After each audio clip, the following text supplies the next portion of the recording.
Bongkar masa lalu Yahya Waloni Pendeta Edison, dia adalah seorang pemabuk.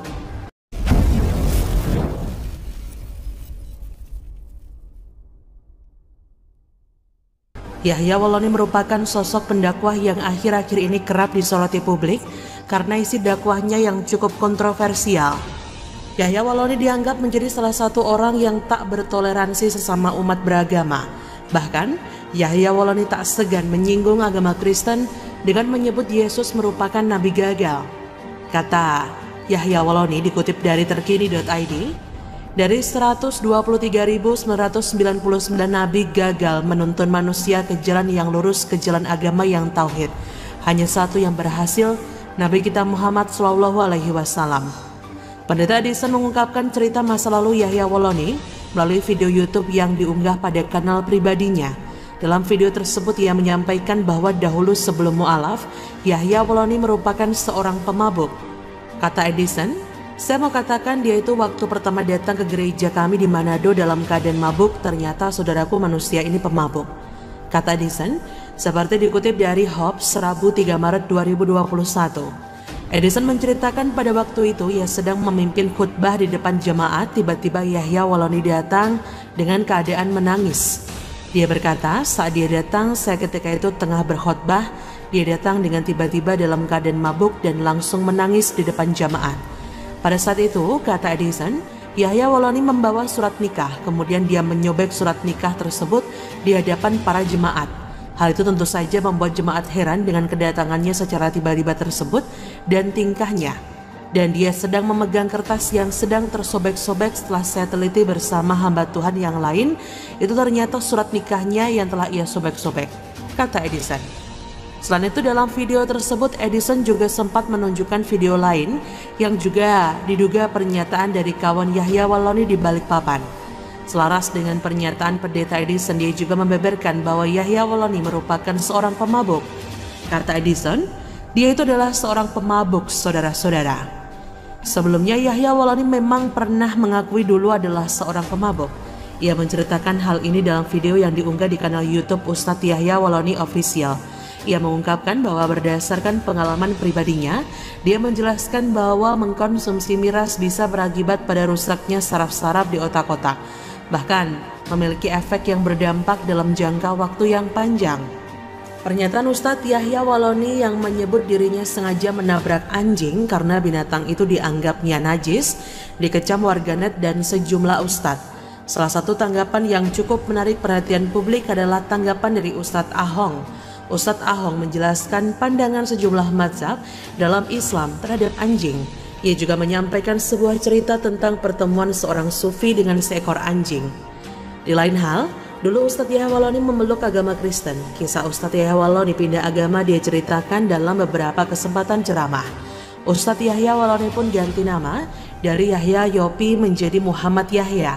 Setelah masuk Islam, kini Ustadz Yahya Waloni dijuluki Ustadz Pansos.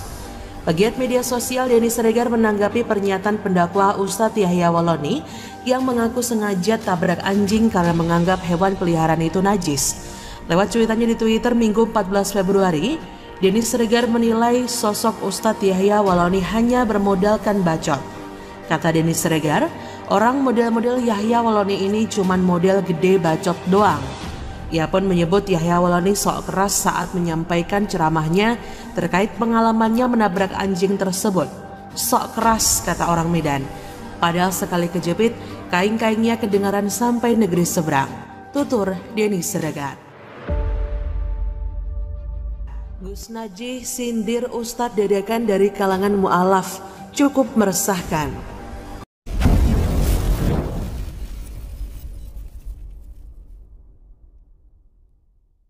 Sekretaris Badan Penanggulangan Ekstremisme dan Terorisme BPET Majelis Ulama Indonesia MUI M. Najih Ramadan atau yang akrab dipanggil Gus Najih mengomentari penceramah-penceramah baru yang muncul dari berbagai kalangan.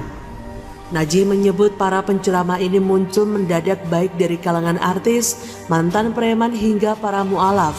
Dia menilai kemunculan mereka cukup meresahkan umat Islam. Kata Najih, jadi fenomena ustadz dadakan ini memang sangat meresahkan, bukan hanya non-muslim yang resah, tapi lebih dari itu umat Islam yang paling resah. Najih menilai banyak penyimpangan dalam agama itu dilakukan oleh para ustadz dadakan seperti itu sebab mereka tak mempunyai latar belakang pendidikan agama Islam secara formal.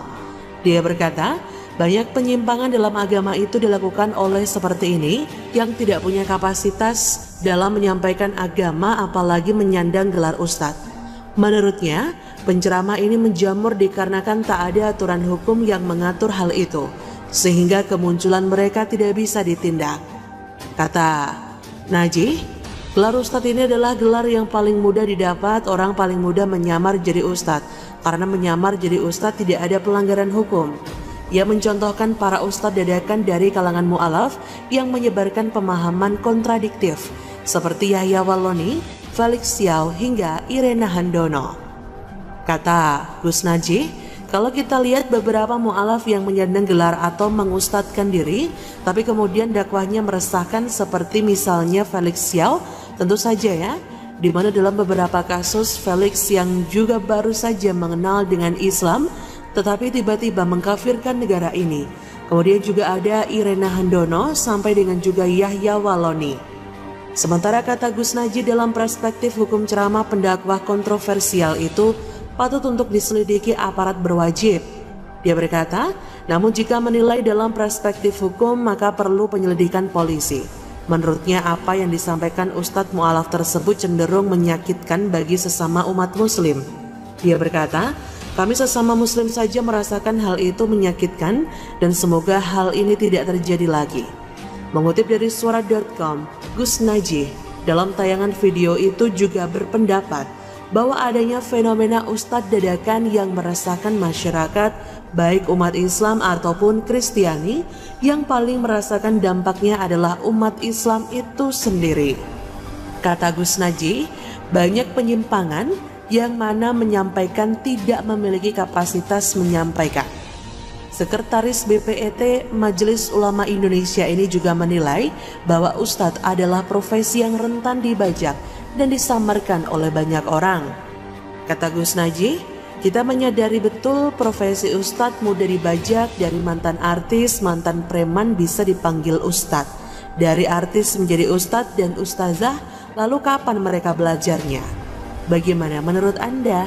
Silahkan tulis komen Anda di kolom komentar. Like, subscribe, dan share di sosial media.